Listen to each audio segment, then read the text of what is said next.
국 한 그릇이 사람의 인생을 바꿀 수 있을까요? 믿기 어려우시죠? 그런데 그 일이 실제로 일어났습니다. 몸이 무너졌던 한 외국인 연구원이 한국의 식탁 위에서 다시 건강을 되찾은 이야기. 실시간 감동해서 전해드립니다. 구독과 좋아요는 매일 따뜻한 이야기를 전하는 저희 채널에 큰 힘이 됩니다. 그럼 오늘의 사연 시작합니다. 제임스, 요즘 얼굴이 좀 안 좋아 보여요. 괜찮아요? 이 말이 처음 들렸던 건 미국 뉴욕에 위치한 한 의학연구소에서였습니다. 그는 35살의 임상연구원으로 매일 수많은 데이터를 분석하며 사람들의 건강을 연구하는 일을 하고 있었습니다. 남들보다 일도 잘하고 체력도 강하다는 말을 자주 들었죠. 그랬던 그가 몇 달 전부터 이상한 변화에 시달리기 시작했습니다. 처음엔 그저 피곤해서 그런 줄 알았습니다. 밤새 논문을 정리하고 새벽까지 실험 데이터를 확인하다 보면 누구나 조금은 지칠 수 있으니까요. 하지만 그 증상은 점점 더 심각해졌습니다. 아침에 일어나면 손끝이 저리고 계단 몇 층만 올라가도 다리가 풀려 주저앉을 것 같았죠. 커피를 아무리 마셔도 졸음은 가시지 않았고 회의 중에도 갑자기 집중이 안 돼 멍하게 앉아있던 날이 많아졌습니다. 동료들은 농담처럼 말했어요. 아, 너도 슬슬 번아웃이구나. 우리 다 겪는 일이야. 하지만 그의 몸은 분명히 비명을 지르고 있었습니다. 점점 일상이 힘들어졌고 본인이 연구하던 만성 피로라는 키워드가 이제는 남 이야기가 아니게 되었습니다. 그러던 어느 날 연구 데이터 앞에 앉아있던 그의 손이 멈췄습니다. 정확히는 손가락이 움직이지 않았습니다. 키보드를 누르려는데 아무 반응이 없었죠. 마치 자기 몸이 자기 것이 아닌 것 같은 기분. 그 순간 땀이 솟았고 의자에서 미끄러지듯 주저앉고 말았습니다. 이건 진짜 이상한데? 공포심이 몰려왔습니다. 그렇게 그는 결국 병원을 찾았지만 돌아오는 대답은 너무도 간단했습니다. 스트레스입니다. 당분간 휴식하세요. 하지만 본인은 누구보다 잘 알고 있었죠. 스트레스나 피로가 아니라는 걸. 뭔가 아주 근본적인 무언가가 잘못되고 있다는 걸요. 그날 밤 거울 속에서 그는 자신을 제대로 마주하게 됩니다. 창백한 얼굴, 퀭한 눈, 푸르스름한 입술. 그리고 혼란에 빠진 연구원 한 사람. 내가 뭘 놓친 걸까? 이후로 그는 자신의 몸을 스스로 관찰하기 시작했습니다. 마치 하나의 피험체를 다루듯 증상 하나하나를 냉정하게 기록하고 분석했죠. 손발 저림, 어지럼증, 기억력 저하, 집중력 문제, 불면증까지 목록은 점점 길어졌고 증상은 더욱 심각해졌습니다. 그렇게 그는 한 가지 결심을 하게 됩니다. 내가 직접 원인을 찾아내야겠다. 내가 나를 연구하자. 그는 평소 협업하던 대학병원의 한 신경과 전문의를 찾아갑니다. 차분하게 그동안의 증상을 설명하자 의사는 단호하게 말했습니다. 이건 피로가 아닙니다. 정밀 검사를 해봅시다. 며칠 후 검사 결과가 나왔습니다. 전화를 받던 그의 손이 떨렸습니다. 의사의 목소리 역시 예사롭지 않았습니다. 지금 당장 병원으로 와주세요. 진료실에서 마주한 의사의 얼굴은 매우 진지했습니다. 제임스, 각기병입니다. 귀를 의심했습니다. 각기병이요? 그거 옛날 해적들이 걸렸던 병 아닌가요? 의사는 고개를 끄덕였습니다. 맞아요. 현대에선 거의 사라진 병이죠. 하지만 당신의 혈액에서 비타민 B1이 거의 검출되지 않았어요. 지금 몸에 나타나는 모든 증상 비타민 B1 결핍 때문입니다. 순간 숨이 턱 막혔습니다. 영양학과 생리학을 연구하는 자신이 영양 결핍으로 병에 걸리다니. 그것도 수십 년 전이나 있었던 병에. 집으로 돌아온 그는 멍하니 앉아 있었습니다. 무기력한 몸, 산더미 같은 자료들, 그리고 진단서. 뭔가 아이러니했습니다. 남의 건강을 연구하던 그가 정작 자기 몸 하나 지키지 못하다니. 하지만 그는 무너지지 않았습니다. 되려 하나의 질문이 떠올랐죠. 왜 나한텐 각기병이 생겼는데 어떤 나라에선 거의 없는 걸까? 그렇게 다시 WHO의 보건, 통계를 들여다보기 시작했습니다. 전 세계 각국의 비타민 결핍률, 질병 발병률, 식단 분석 데이터들, 그리고 거기서 놀라운 발견을 하게 됩니다. 전 세계에서 각기병 발병률이 거의 0%인 나라가 단 하나, 바로 대한민국이었습니다. 모든 데이터가 한국을 가리키고 있었죠. 그는 혼잣말을 내뱉습니다. 어떻게 이게 가능하지?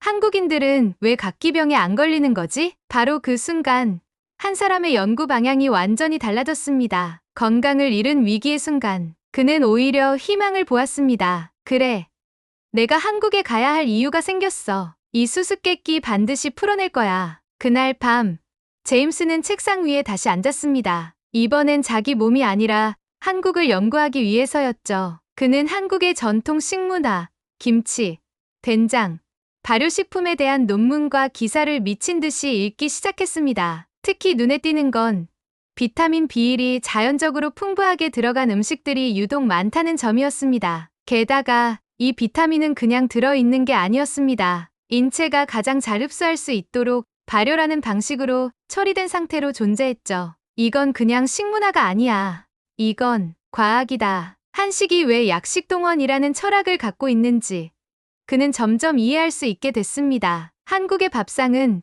그 자체로 수백 년에 걸쳐 발전한 하나의 생존 전략이었던 겁니다. 그는 곧장 연구소에 새 프로젝트 제안을 올렸습니다. 주제 한국 전통식단과 비타민 B1 흡수율의 상관관계 연구. 처음엔 주변의 반응이 시큰둥했습니다. 왜 하필 한국이죠?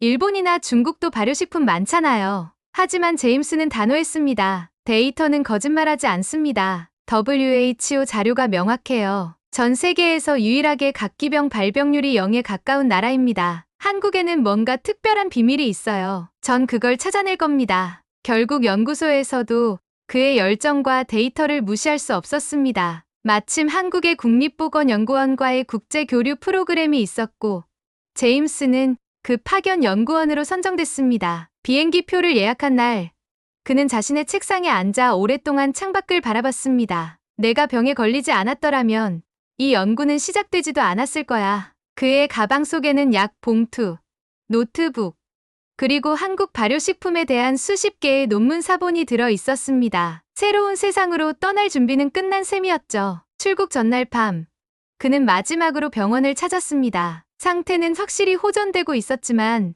완치까지는 시간이 걸릴 거라는 설명을 들었습니다. 의사는 말했죠. 한국에서 너무 무리하지 마세요. 연구도 좋지만 건강이 우선입니다. 그는 고개를 끄덕이며 웃었습니다. 아니요. 이번 연구는 건강을 되찾기 위한 여정이기도 해요. 그렇게 제임스는 JFK 공항에서 비행기에 올랐습니다. 창밖으로 멀어지는 뉴욕의 야경을 보며 그는 속으로 중얼거렸습니다. 한국 식단의 비밀을 내가 반드시 밝혀내고 말겠다. 기내에서는 한국 관련 다큐멘터리를 보며 시간을 보냈습니다. 고층 아파트 숲, 한강, 시장의 풍경들 하지만 그 어느 영상도 실제 그 땅을 밟는 느낌을 대신할 순 없었죠. 12시간의 긴 비행 끝에 드디어 인천국제공항에 도착했습니다. 공항 문이 자동으로 열렸고 한국의 공기는 무겁지도 탁하지도 않은 느낌. 어쩌면 그가 처음으로 숨을 제대로 쉬고 있는 기분이었는지도 모릅니다. 출입국 심사를 마치고 수화물을 챙긴 그는 공항철도에 몸을 실었습니다. 뉴욕의 복잡한 지하철에 익숙했던 그에게 한국의 대중교통 시스템은 그 자체로 충격이었습니다. 와, 이렇게 조용하고 깔끔할 수가. 좌석 아래 바닥은 먼지 하나 없었고 안내 방송은 친절하며 전광판은 정확했습니다. 그는 무의식 중에 핸드폰을 꺼내 이 모든 걸 영상으로 남기기 시작했습니다. 서울역에 도착한 그를 맞이한 건 국립보건연구원에서 파견 나온 김지연 박사였습니다. 40대 중반, 단정한 차림에 부드러운 미소를 지닌 그녀는 유창한 영어로 그를 환영했죠. 제임스 박사님, 오신 걸 진심으로 환영합니다. 긴 비행이 피곤하셨죠? 생각보다 괜찮아요. 한국 공기가 좀 다르네요. 둘은 곧장 연구소 인근 호텔로 향했고 잠시 짐을 푼 뒤 그녀가 준비한 첫 번째 식사 자리에 함께하게 됩니다. 식당에 들어서자 익숙하지 않은 향이 코끝을 자극했습니다. 마늘, 된장, 고춧가루, 그리고 발효된 채소들. 그러나 그보다 더 놀라웠던 건 식탁 위에 올라오는 반찬들의 종류였습니다. 작은 접시가 무려 10개도 넘게 차려졌고 그 속엔 다양한 채소와 발효된 음식들이 조화롭게 어우러져 있었습니다. 이게 다 반찬이에요? 네. 한국에선 매 끼니마다 다양한 영양소를 고루 섭취하는 걸 중요하게 생각해요. 김치, 나물, 된장, 잡곡밥. 각각이 모두 특별한 역할을 하죠. 제임스는 조심스럽게 김치를 한 젓가락 집어 입에 넣었습니다. 처음엔 강렬한 매운맛에 눈이 찡그려졌지만 씹을수록 느껴지는 복합적인 풍미에 감탄이 나왔죠. 발효 채소가 아니네요. 살아있는 맛이라고 해야 할까? 지연 박사는 미소 지으며 말했습니다. 맞아요. 이 안에 살아있는 유산균 수는 놀라울 정도예요. 게다가 된장 같은 장류는 비타민 B군이 풍부하게 들어있죠. 식사를 마친 뒤 호텔 로비에 도착해 작별 인사를 나누며 그녀는 이렇게 말했습니다. 내일부터 본격적인 일정이 시작돼요. 아침엔 직접 준비한 한식 아침을 드셔보시게 될 거예요. 그 변화 직접 느껴보셨으면 좋겠습니다. 그날 밤 제임스는 호텔 창밖의 서울 야경을 바라보며 노트를 펼쳤습니다. 내 몸의 회복은 오늘부터 다시 시작된다. 그는 자신도 모르게 오랜만에 깊은 숨을 쉬며 눈을 감았습니다. 다음 날 아침, 제임스는 김지연 박사와 함께 국립보건연구원에 도착했습니다. 첫 일정은 간단한 오리엔테이션일 줄 알았지만 그녀가 안내한 곳은 회의실이 아닌 조용한 연구소 내의 작은 다이닝룸이었습니다. 그곳엔 이미 정갈하게 한상이 차려져 있었습니다. 구수한 냄새를 풍기는 된장국, 김이 모락모락 나는 잡곡밥, 고소한 나물 무침, 아삭한 김치, 그리고 미역줄기볶음까지 깔끔하고 따뜻한 한식 아침이 제임스를 기다리고 있었죠. 이게 아침 식사라고요?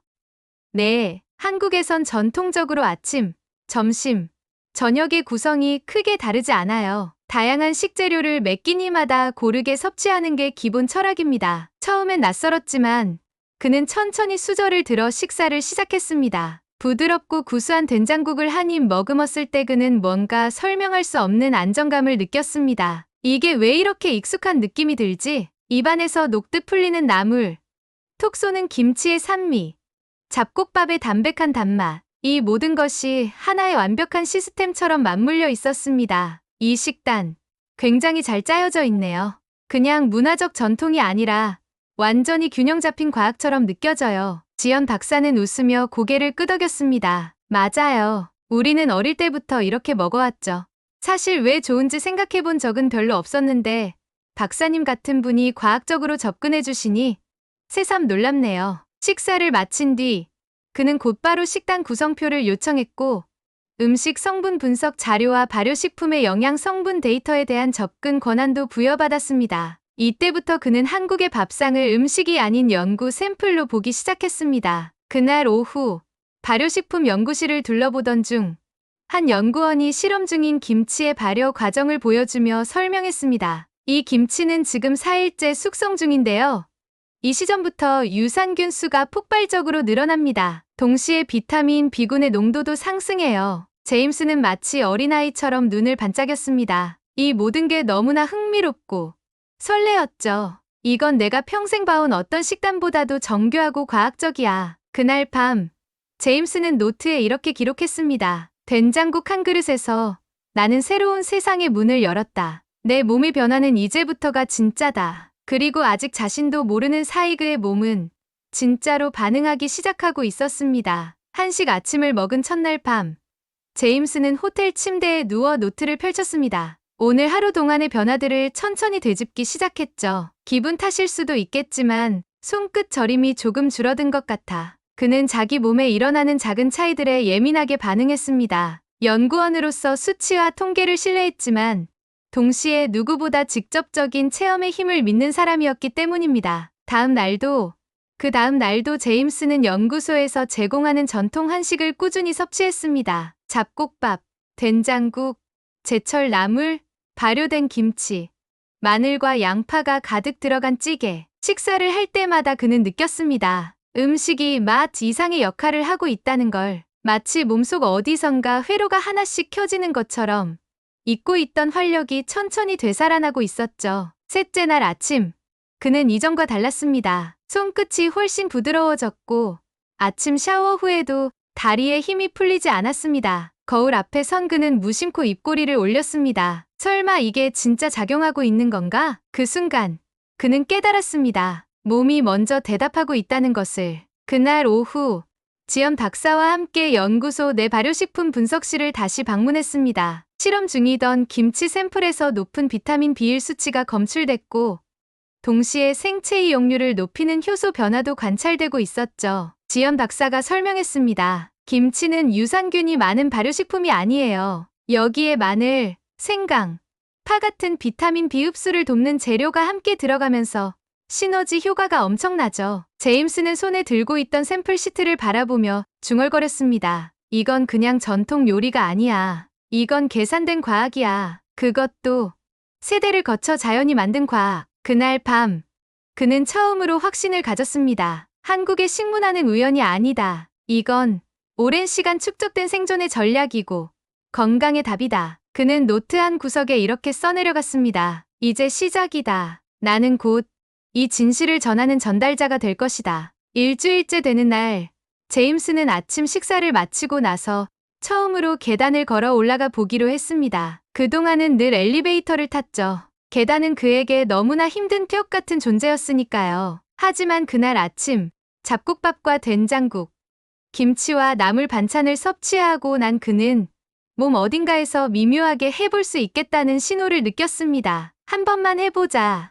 연구소 3층까지 이어진 계단. 천천히, 아주 천천히 올라가기 시작했습니다. 첫 번째 층까지는 별다른 문제 없이 도착. 두 번째 층에서도 숨이 조금 차긴 했지만 예전처럼 다리가 덜덜 떨리거나 시야가 흐려지진 않았습니다. 그리고 드디어 3층 도착. 숨을 크게 들이마시며 벽에 손을 짚고 잠시 멈췄습니다. 하지만 놀라운 건 예전처럼 다리에 힘이 풀리지 않았다는 사실이었습니다. 믿기지가 않아. 연구소 안을 걷는 제임스의 발걸음엔 그날 분명한 자신감이 실려 있었습니다. 그는 바로 그날 저녁 병원 정기 검진을 받으러 서울대병원을 찾았습니다. 비타민 B1 수치, 신경전도 검사, 신체 반응 지표 등 다양한 데이터를 측정한 결과 담당 의사의 표정이 변했습니다. 이건 굉장히 이례적인 회복 속도입니다. 의사는 고개를 갸웃거리며 물었습니다. 혹시 특별한 치료를 병행하고 계신가요? 제임스는 잠시 웃으며 대답했죠. 치료요? 그냥 매일 된장국 한 그릇이요. 의사의 얼굴에 놀라움이 비쳤습니다. 식단 변화만으로 이 정도라면 이건 정말 중요한 발견입니다. 그날 밤, 제임스는 이 경험을 동료들에게 이메일로 정리해 공유했습니다. 제목은 이렇게 붙였습니다. 된장국이 고친 나의 신경. 다음 날, 연구소에서는 작은 회의가 열렸고, 제임스는 한식 체험 프로그램의 효과에 대해 중간 보고를 했습니다. 그의 그래프에는 분명히 나타나 있었습니다. 비타민 B1 수치 꾸준한 상승, 손발 저림 70% 이상 감소, 집중력, 기억력 지표 눈에 띄는 회복. 지연 박사는 회의가 끝난 뒤 따로 찾아와 말했습니다. 박사님, 개인 체험을 넘어서 정말 전 세계에 의미 있는 데이터가 될 수 있어요. 제임스는 고개를 끄덕이며 말했죠. 이건 이제 나만의 문제가 아니에요. 이 식문화 안엔 우리가 놓치고 있는 해답이 숨어 있어요. 제임스는 실험실 한쪽 벽에 자신의 회복 데이터를 출력해 붙였습니다. 매일매일 조금씩 회복되는 손발 감각, 계단 오르기 거리, 식사 후 집중력 유지 시간까지 숫자 하나하나가 증거였습니다. 한 그릇의 국, 한 젓가락의 김치, 한 숟가락의 잡곡밥이 각각 하나의 실험 샘플이었고 그 조합이 일으키는 반응이 바로 몸의 변화였던 겁니다. 이건 음식이 아니라 복합 처방이야. 그는 한식 체험 프로그램 2주차에 접어들면서 본격적으로 무작위 식단 비교 실험을 제안했습니다. 연구소 측도 흥미를 느꼈고 같은 조건의 외국인 체험자 3명을 모집해 함께 데이터를 비교하기로 했죠. 3명 중 1명은 제임스처럼 된장국 중심의 식단, 또 다른 1명은 비빔밥 중심 식단, 마지막 1명은 김치찌개 중심 식단을 7일간 반복 섭취하게 되었고 매일 혈액 검사를 병행했습니다. 첫 3일간은 큰 변화가 없었지만 5일차부터 놀라운 데이터가 튀어나오기 시작했습니다. 비타민 B1 수치 상승, 장내 유익균 급증, 소화 효율 증가, 신경기능 활성화. 연구소 측도 술렁이기 시작했습니다. 특히 된장국 그룹의 수치가 다른 그룹보다 회복 속도가 빠르게 나타나며 한국 장류의 잠재력에 대한 내부 세미나가 곧 열리게 되었죠. 지연 박사는 실험 기록지를 들고 말했습니다. 우리가 일상적으로 먹는 이 식사들이 사실은 수백 년에 걸쳐 검증된 자연의 공식이었던 거예요. 제임스는 고개를 끄덕이며 대답했습니다. 누군가가 만든 게 아니라 시간을 견디며 살아남은 조합. 그게 진짜 과학이죠.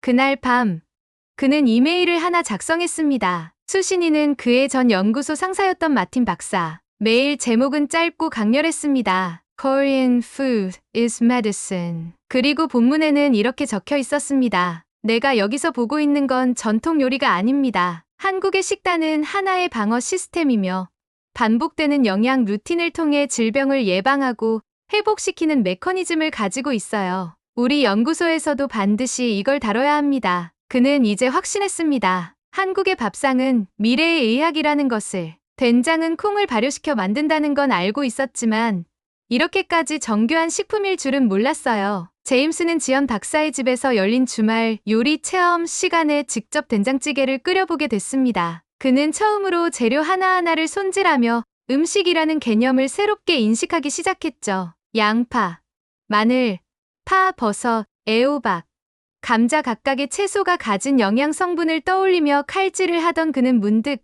재료들 사이의 연결고리를 직감했습니다. 비타민 B군, 특히 B를 포함한 복합 비타민의 조화, 이건 무작위가 아니라 구조다. 지연 박사가 말을 이었습니다. 된장 안엔 단백질분의 효소도 풍부하고 발효 과정에서 만들어지는 리보플라빈이나 니아신 같은 B군 비타민도 많아요. 특히 B일은 열에 약한데 장류는 비교적 안정적으로 그걸 보존하죠. 제임스는 진지한 눈빛으로 끓고 있는 냄비를 바라봤습니다. 그러니까 이 된장 한 숟가락 안에 인체 생리학적 복구 시스템이 녹아있다는 거군요. 그날 저녁, 그는 자신이 직접 만든 된장찌개를 먹으며 또렷하게 느꼈습니다. 몸이 달라지고 있다는 걸. 뜨끈한 국물을 한 숟갈 떠먹자 위장에서부터 퍼지는 따뜻한 감각이 온몸을 감쌌습니다. 머리가 맑아졌고 불안이 가셨고 심지어 손끝의 감각마저 더 또렷해졌습니다. 이건 심리적인 착각이 아니었습니다. 그는 이 느낌을 데이터로 증명하고 싶었고 곧바로 다음 날 연구소 실험실로 달려가 직접 된장 샘플을 현미경 아래에 올렸습니다. 거기엔 수천만 마리의 미생물이 살아 움직이고 있었습니다. 박현우 박사, 발효 미생물 전문가가 곁에서 설명을 덧붙였습니다. 보이시죠? 이 균들이 만들어내는 효소가 식품의 분자를 분해하고 인체가 흡수하기 쉬운 형태로 전환시키는 겁니다. 특히 비원은 이 과정에서 생체 이용률이 높아지죠. 제임스는 모니터를 보며 말했습니다. 이건 의학이 놓친 퍼즐 조각이에요. 미국에선 보충제를 통해 해결하려 했던 걸 한국은 식사로 해결하고 있었어요. 그날 밤, 그는 이렇게 적었습니다. 된장은 하나의 음식이 아니다. 수천만 미생물과 수백 년의 시간이 빚어낸 가장 생명 친화적인 약이다. 이 문장은 그의 논문의 첫 문장이 되었습니다. 시간은 어느새 2주를 넘어섰습니다. 제임스의 몸은 놀라울 정도로 회복되고 있었습니다. 아침에 눈을 뜰 때 손발의 저림이 사라졌고 계단을 오를 땐 오히려 근육에 힘이 찬 느낌마저 들었습니다. 무엇보다 달라진 건 두려움이 사라졌다는 것이었죠. 내 몸이 다시 살아나고 있어. 그는 자신의 모든 데이터를 정리했습니다. 매 끼니마다 기록한 식단, 식후 증상 체크리스트, 혈액 수치 변화, 신경 전도 반응, 심박수, 수면 패턴까지 데이터는 분명히 말하고 있었습니다. 한식 체험 전과 이후의 차이는 우연이 아니었다. 서울대학교병원에서 받은 정기검진 결과는 그 확신에 결정적 힘을 실어줬습니다. 담당 의사는 검사 결과지를 넘기며 이렇게 말했습니다. 제임스 박사님, 정말 놀랍습니다. 신경 전도 속도가 거의 정상으로 돌아왔고 혈중 비타민 B1 수치도 빠르게 회복 중이에요. 이건 거의 기적적인 수준입니다. 제임스는 고개를 숙여 살짝 웃으며 말했습니다. 기적이 아니에요. 의사 선생님. 이건 김치와 된장이 해낸 일입니다. 그 순간 의사의 눈빛도 달라졌습니다. 그는 조용히 물었습니다. 혹시 이 내용을 학술지에 기고하실 생각 있으신가요? 물론입니다. 제 사례가 다른 환자들에게도 도움이 될 수 있다면 제 삶 전체가 의미를 찾는 셈이니까요. 연구소로 돌아온 제임스는 회의실 한가운데 서서 한식과 건강에 대한 프레젠테이션을 시작했습니다. 그는 단지 외국 연구원의 경험담을 이야기한 것이 아니라 과학적으로 입증된 생존 전략으로서의 식문화를 발표한 것이었습니다. 한국은 각기병에 걸리지 않는 나라가 아닙니다. 걸릴 수 없는 구조를 가진 사회입니다. 그 중심엔 바로 이 밥상이 있습니다. 그날 회의가 끝난 후 그는 지연 박사와 함께 조용한 찻집에 앉아 말했습니다. 처음엔 김치 냄새에 적응 못했어요. 된장도 짜기만 하다고 생각했죠. 그런데 지금은 그 향이 너무 그립고 그 맛이 내 몸을 되살린 것 같아요. 지연 박사는 차 한 모금 마시며 웃었습니다. 맞아요. 한국인들은 몰라요. 우리가 얼마나 대단한 걸 매일 먹고 있는지를. 그 말에 제임스는 고개를 끄덕이며 대답했습니다. 그래서 내가 알려줘야죠. 세상 사람들에게. 그의 눈빛은 이제 완전히 달라져 있었습니다. 제임스는 자신의 체험과 데이터를 바탕으로 정리한 첫 논문 초안을 들고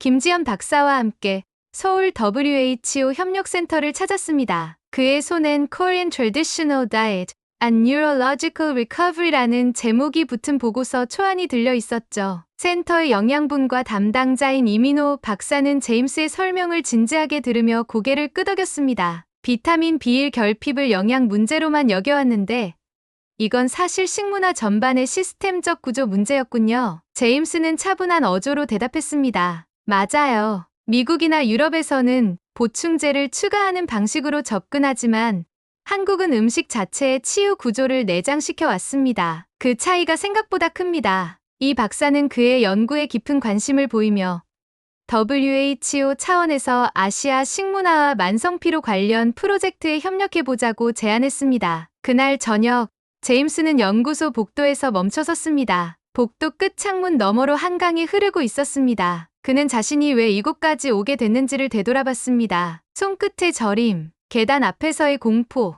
거울 속 푸른 입술, 그리고 그를 구해낸 된장국 한 그릇. 그 모든 것들이 지금 이 순간 전 세계를 향한 메시지의 시작점이 되고 있었습니다. 며칠 후, 그는 자신의 경험을 바탕으로 한 강연을 준비하게 됩니다. 제목은 단순했습니다. What my spoon taught me.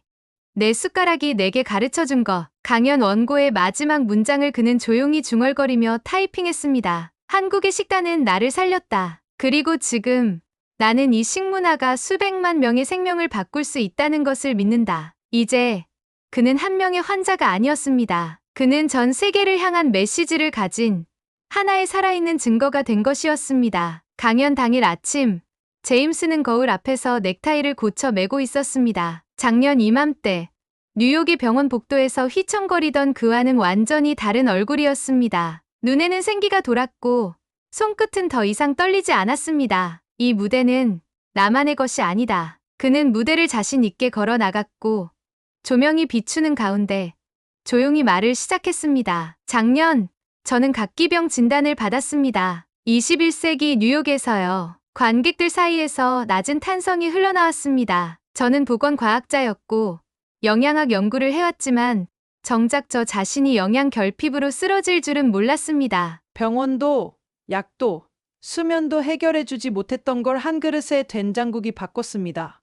그는 잠시 말을 멈췄고 관객들의 시선은 일제히 그에게 쏠렸습니다. 제가 한국에서 체험한 건 요리가 아닙니다. 매일 반복되는 밥상 속에 숨어있던 수백 년의 데이터, 그 자체였어요. 김치의 발효, 된장의 미생물, 잡곡밥의 섬유질, 무대 뒤편 스크린에는 그가 직접 수집한 혈액 수치 변화 그래프가 나타났습니다. 그리고 이어지는 그의 말, 이건 내 개인의 회복 이야기가 아닙니다. 이건 현대의학이 놓친 하나의 실마리입니다. 관객들의 표정이 점점 진지해졌고 몇몇은 고개를 끄덕였습니다. 그는 마지막으로 주머니에서 한국의 나무 숟가락 하나를 꺼내 보여주었습니다. 이 숟가락은 저를 살렸습니다. 매일 조금씩, 조용히. 그리고 저는 이제 믿습니다. 우리가 매일 반복하는 식사는 우리 몸을 다시 프로그래밍할 수 있다는 걸요. 그는 고개를 숙여 인사했고 강연장 안에는 조용하지만 묵직한 박수가 울려 퍼졌습니다. 그날 밤, 그는 일기장에 짧게 적었습니다. 한식은 문화가 아니다. 그것은 계속된 생존의 기록이며 음식이 아니라 전략이었다. 강연 이후 제임스는 세계 여러 기관에서 협업 요청을 받기 시작했습니다. 뉴욕타임즈와 인터뷰를 했고 학회지에 논문이 실렸으며 한국 식단 체험 프로그램은 국제 뉴스에까지 보도되었습니다. 지연 박사와 함께 걷던 어느 날 그녀가 물었습니다. 이젠 정말 유명해지셨어요. 한국 음식 홍보대사 같아요. 제임스는 멋쩍게 웃으며 대답했습니다. 그럴 마음은 없었어요. 그냥 내가 경험한 걸 있는 그대로 말했을 뿐이에요. 그러나 바로 그 즈음, 그는 예상치 못한 불편한 경험을 하게 됩니다. 연구소 인근의 유명한 전통 한식당에서 저녁 식사를 하던 날, 익숙해진 듯 젓가락을 집어들고 반찬들을 차례로 맛보던 제임스는 한 반찬에서 입을 멈췄습니다. 짭짤하고 쓴맛이 강한 청국장 무침. 생전 처음 맛보는 그 풍미에 입안이 얼얼해졌고 잠시 숨이 막히는 느낌이 들었죠. 근처에 앉아있던 현지 손님 몇 명이 힐끗 제임스를 쳐다봤고 직원 한 명은 다가와 물었습니다. 괜찮으세요? 못 드시겠어요? 제임스는 당황스러움을 감추며 대답했지만 어딘지 부끄럽고 불편한 기분이 들었습니다. 누군가 그를 향해 작게 속삭이는 게 들렸습니다. 하긴 외국인인데 못 먹을 수도 있지. 그날 이후 제임스는 한국 음식은 무조건 최고라는 자신의 말들이 혹시 문화적 우월감으로 비칠 수 있진 않았을까 조심스럽게 돌아보게 되었습니다. 게다가 며칠 뒤 그를 향한 댓글 중 하나가 마음에 걸렸습니다. 서양인이 와서 한식 칭찬 좀 한다고 우리가 몰랐던 걸 알게 된 것처럼 말하네요. 그 댓글을 본 제임스는 처음으로 자신이 말해온 진실이 모두에게 긍정적으로만 들리지 않을 수도 있음을 실감했습니다. 그는 혼잣말로 중얼거렸습니다. 난 그냥 감사한 마음에서 시작했는데 그날 밤 그는 다시 노트를 펼쳤습니다. 나는 과학적 사실을 이야기한다고 믿었지만 어떤 이에게는 그것이 문화적 간섭처럼 들릴 수도 있었다.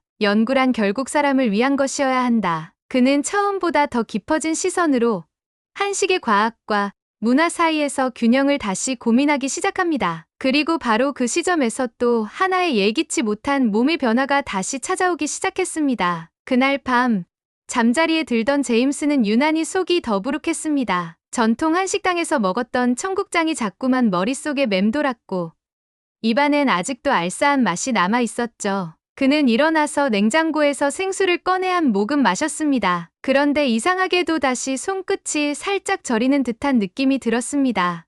설마. 그는 곧장 노트를 펼쳐 오늘 하루 섭취한 식단을 되짚어봤습니다. 짜게 간 된장, 강한 발효향의 청국장, 푹 익힌 묵은지, 그동안 먹었던 균형 잡힌 식사와는 다른 구성이었습니다. 그렇다 나는 지금까지 한식이 곧 건강의 해답이라고 믿었지만 사실은 어떤 한식인지가 중요했던 거야. 이때부터 그는 충격적인 사실 하나를 정리하기 시작합니다. 나는 김치와 된장이 좋다고 했지만 사실 그 안에도 수많은 버전과 스타일이 존재한다. 제임스는 처음으로 스스로의 한계를 자각했습니다. 한국 음식이란 단어 하나로 모든 걸 묶어버렸던 자신. 그는 다음 날 아침 조심스럽게 지연 박사에게 물었습니다. 한국 분들도 모든 전통 음식을 다 잘 드시진 않죠? 지연은 웃으며 고개를 끄덕였습니다. 당연하죠. 저도 청국장은 잘 못 먹어요. 어릴 땐 김치도 별로였고요. 입맛은 개인의 역사잖아요. 그 말에 제임스는 가슴이 뜨끔했습니다. 나는 이 음식의 과학적 가치를 말하면서도 그 안에 담긴 정서, 기억, 삶의 감각은 너무 간과하고 있었구나. 그는 처음으로 식탁 앞에서 숟가락을 들기 전 그 음식이 누군가에겐 어떤 의미였을지를 떠올렸습니다. 그날 밤 그는 노트에 이렇게 적었습니다. 한국 음식은 영양의 문제가 아니었다. 그것은 기억이고 감정이고 관계였으며 나는 그 본질 앞에서 겸허해져야 한다. 그리고 그 시점에서 그의 몸에 또 한 번 예기치 못한 변화가 시작됩니다. 하지만 이번엔 그의 연구, 여정 전체를 흔들 수 있는 위기였습니다. 며칠이 지나고 제임스의 몸에 다시 이상 증상이 나타나기 시작했습니다. 아침 식사 후 갑자기 시야가 흐려졌고 손끝에 다시 저릿한 감각이 퍼졌습니다. 처음엔 전날 과로 탓이라고 생각했지만 오후 들어선 집중력이 뚝 떨어지고 기억력까지 순간적으로 끊기는 현상이 반복됐습니다. 그는 당황했습니다. 다시 예전처럼 몸이 무너지고 있는 걸까? 말도 안 돼. 내가 얼마나 조심했는데. 그는 곧장 식단을 점검하고 최근 먹은 음식들을 다시 분석하기 시작했습니다. 눈에 띄는 건 최근 며칠간 먹은 음식들의 염분 함량, 발효 강도, 식이섬유 비율의 변화였습니다. 한식이 나를 회복시킨 건 맞아. 하지만 지금 내가 먹고 있는 한식은 처음과는 다르다. 그는 직접 식당을 찾아가 주방장에게 식재료의 원산지와 조리법을 물어봤습니다. 그러자 놀라운 대답이 돌아왔습니다. 이거요? 대부분 수입콩으로 만든 공장 된장이에요. 맛은 좋지만 발효 시간은 짧죠.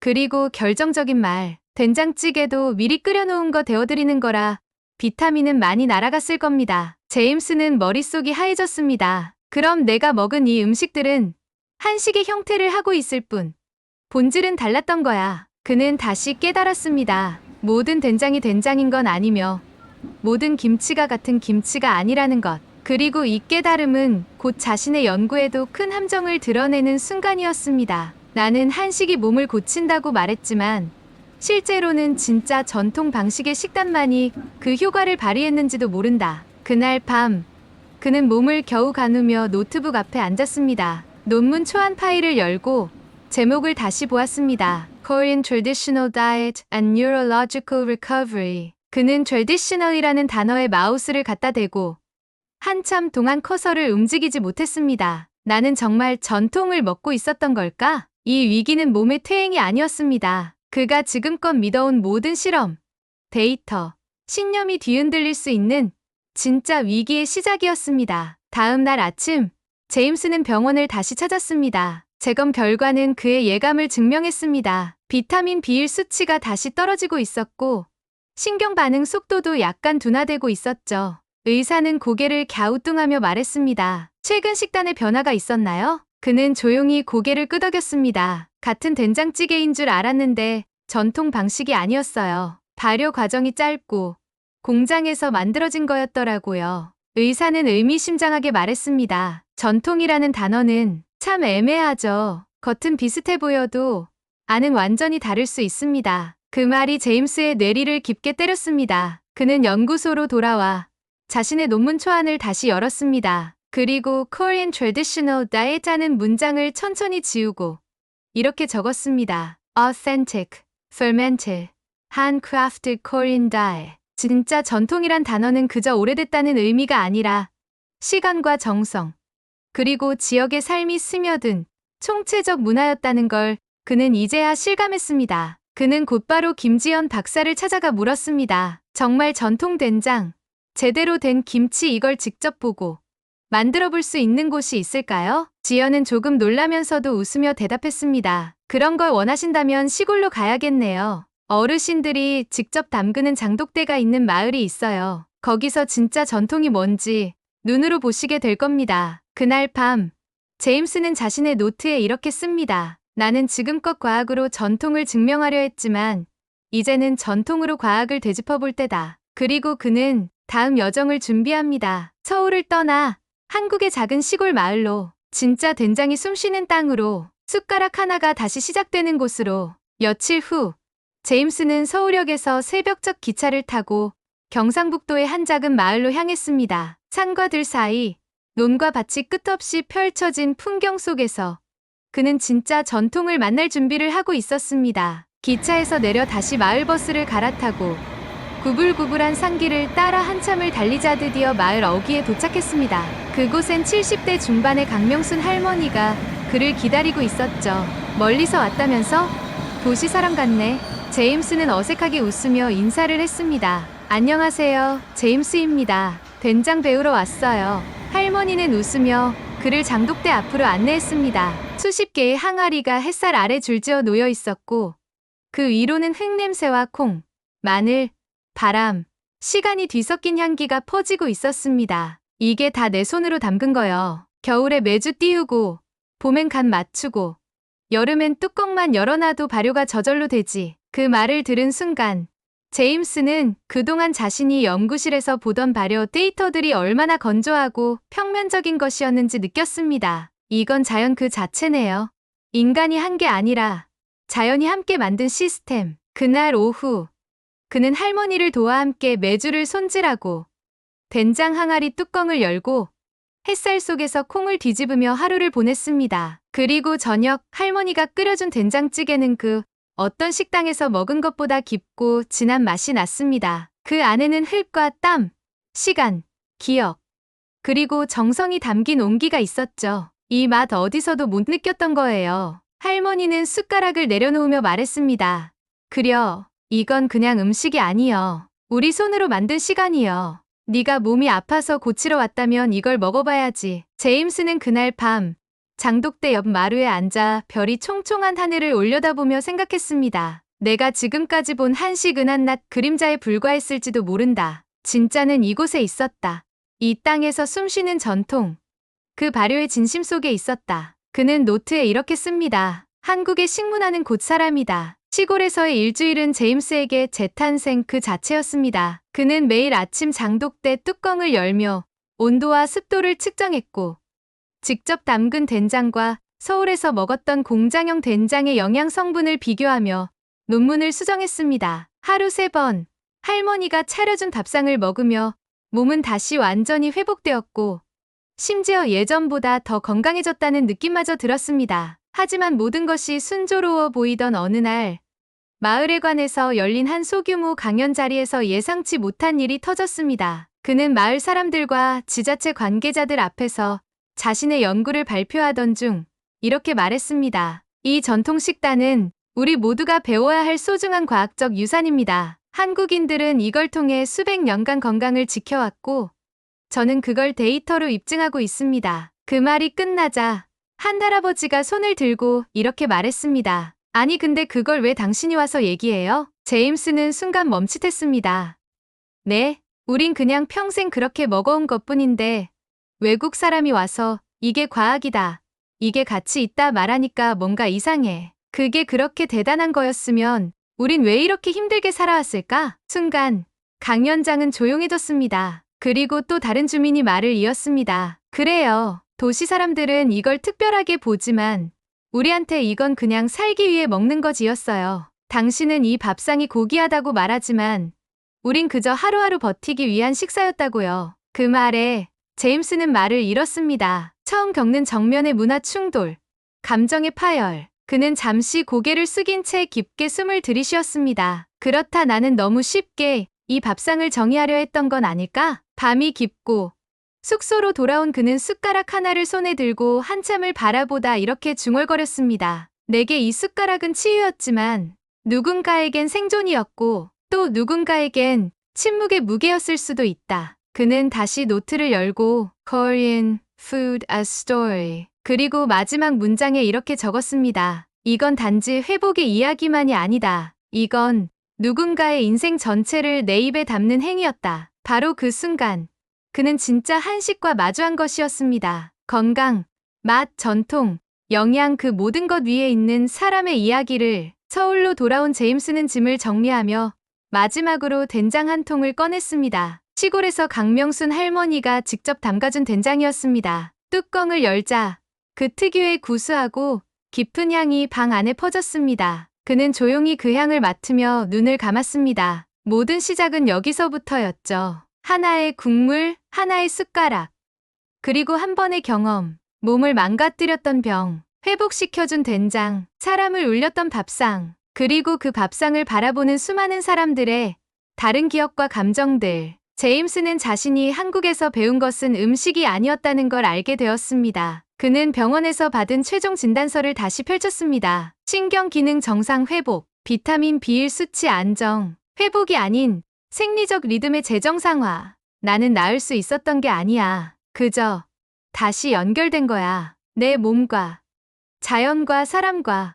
그는 곧장 비행기 표를 예약했습니다. 목적지는 뉴욕. 하지만 이번엔 단지 돌아가는 것이 아니라 새로운 삶의 시작이었습니다. 그는 프랑스, 독일, 영국, 미국 등 각국 보건 당국과 연결해 아시아 전통 식문화 기반의 예방영양학 연구소 설립을 제안했습니다. 이건 한국만의 음식이 아닙니다. 이건 전 세계 모두가 배워야 할 살아있는 지혜입니다. 그리고 그는 어머니에게 된장찌개를 끓여드렸습니다. 처음엔 강한 향에 손사래를 치시던 어머니도 한 숟가락을 드신 뒤엔 말없이 다시 한 숟가락을 떠드셨습니다. 따뜻하구나. 그 말을 들은 제임스는 조용히 웃으며 말했습니다. 그건요 건강해지는 맛이에요. 제임스는 연구소의 마지막 발표에서 단 하나의 슬라이드만을 띄웠습니다. 거기엔 아무런 그래프도 수치도 없었습니다. 단 한 줄. 밥상은 과학이었고 문화였으며 결국 사람을 위한 진심이었다. 그는 발표를 마치며 천천히 말했습니다. 우리가 매일 반복하는 식사가 사실은 우리를 지키는 가장 정교한 시스템일지도 모릅니다. 그리고 그 시스템 안에는 수많은 세대가 담아온 지혜와 사랑, 그리고 생존의 흔적이 담겨 있습니다. 그는 눈을 감고 서울에서 먹었던 첫 된장국의 온도를 떠올렸습니다. 고된 연구 끝에 손끝이 다시 살아났던 날, 마을 할머니의 손에서 직접 건져낸 된장의 향기, 그리고 그 모든 걸 이해했다고 착각했지만 다시 배우게 만든 사람들의 조용한 목소리. 이제 그는 확실히 말할 수 있습니다. 한식은 우리 몸을 지키는 방패였고 우리 마음을 어루만지는 위로였으며 우리 역사와 삶이 녹아든 숟가락 위의 이야기였습니다. 이제 그 이야기를 전하는 건 우리의 몫입니다. 오늘의 사연은 어떠셨나요? 된장국 한 그릇이 어떻게 한 남자의 삶을, 그리고 전 세계를 향한 메시지로 바뀌게 했는지를 함께 나눠봤습니다. 혹시 여러분의 식탁 위에도 이런 따뜻한 이야기가 숨어 있는 건 아닐까요? 김치, 된장, 잡곡밥. 우리가 무심코 지나치던 그 한 숟가락이 사실은 수백 년 동안 발전해온 과학적 방어 시스템이었다면 생각만 해도 가슴이 뜨거워지네요. 좋아요와 구독은 실시간 감동 채널에서 더 많은 따뜻한 이야기를 전할 수 있는 힘이 됩니다. 오늘도 시청해주셔서 감사합니다.